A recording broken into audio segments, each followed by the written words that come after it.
Good morning, children. First of all, I would like to introduce myself. I am Mrs. Matthews and I will be taking your commerce for class 11th.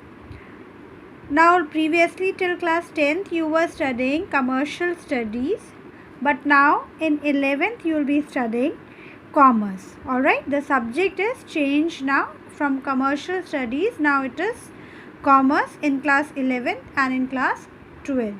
Now, as you all are looking that this is your prescribed book for the syllabus of 2021. This is S. Chand IAC Commerce Volume 1 for class 11th and this is a revised edition. Alright, this is by C.B. Gupta and this book contains the syllabus as prescribed by the IAC Council. Now children, the pattern of your syllabus is changed. Now you will be having a question paper of 80 marks and 20 marks will be your project. In 20 marks project, there will be 2 topics which you have to recover in your project files. And 80 marks question paper, that is entirely theory question paper, and this consists of 20 marks short answers and 60 marks long answers. Alright, and short answers may for 10 questions will be given to you and each 10 question will carry 2 marks each. That will be 20 marks. This will be part 1. And part 2 will be, there will be 8 questions and out of those 8 questions you will be doing 5 questions. There will be a choice. Out of 8 questions you have to attempt any 5 questions and each question will be divided into 3 parts or somewhere it will be 2 parts of the question and each question will carry 12 marks. There will be different section of the question which will carry the marks according to the number of questions which are being given in that question. Alright. Now, I will be giving you the sample of the question paper, how the question paper come, and it is already mentioned in your book also. As you will turn your book, there are description of the syllabus and even the project topics are being mentioned and you have to prepare yourself as prescribed by the latest syllabus of IAC. Alright, as you can see here in your book, it is been giving that this paper 1 will be there for theory exams which will be for 3 hours and it will consist of 80 marks, and part 2 paper, that will be the project mark, which will be marked by 20 marks. Now your question paper, as we will be discussing about your theory exam, their theory exam will be of 80 marks. This 80 marks is being divided into 2 parts. Part 1, 20 marks, will consist of compulsory and short answer questions. Alright, 2 marks each. There will be 10 questions and each question will be of 2 marks. Part 2 will be of 60 marks which will consist of 8 questions and out of those 8 questions you are allowed to attempt any 5 questions. Alright. And each question will carry 12 marks. Might be each question will have its subparts also. Alright. So this is about the syllabus which has been mentioned in your book and the criteria of your question paper. Now today I would like to continue, or I would like to start with the first chapter which is there in your book, and that is classification of human activities. In this chapter, we'll be continuing with economic and non-economic activities, classification of human activities as economic and non-economic, then types of economic activities, the distinction between profession, business and employment. Alright, so this we'll be going to study in this lesson. Now this is your first unit and this first unit is being categorized in 3 chapters, that is classification of human activities including economic and non-economic, nature and objectives of business, classification of business activities. So first I would like to continue with classification of human activities. Children, if you were studying in commerce, you have been studying commercial studies in class 9, so you might be remembering that you have already been taught with this chapter, you are familiar with this topic.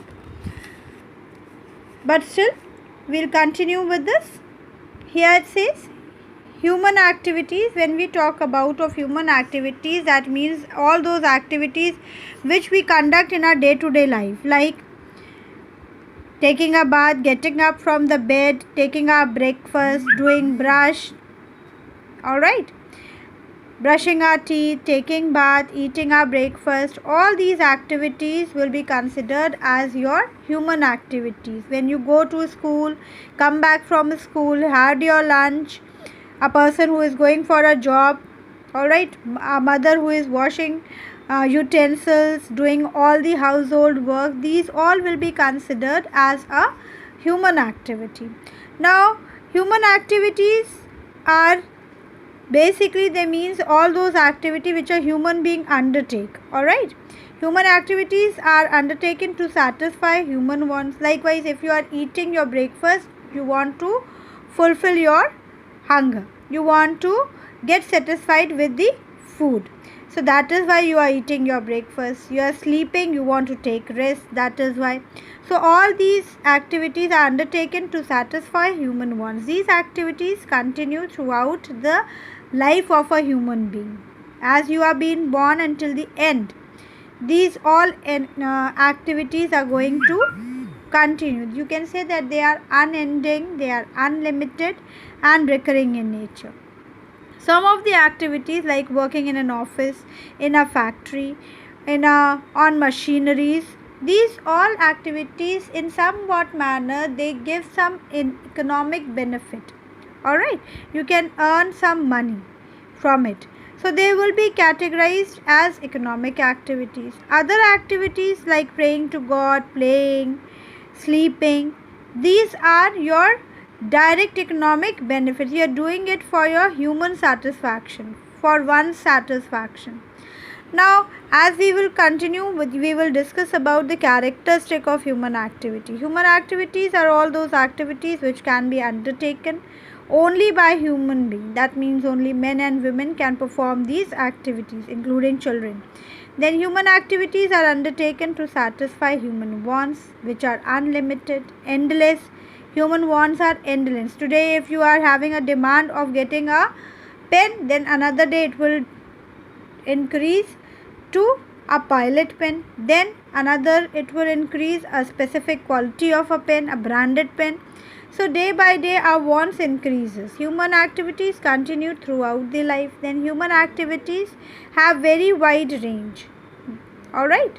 Then human activities are performed both for earning money as well as for obtaining personal satisfaction.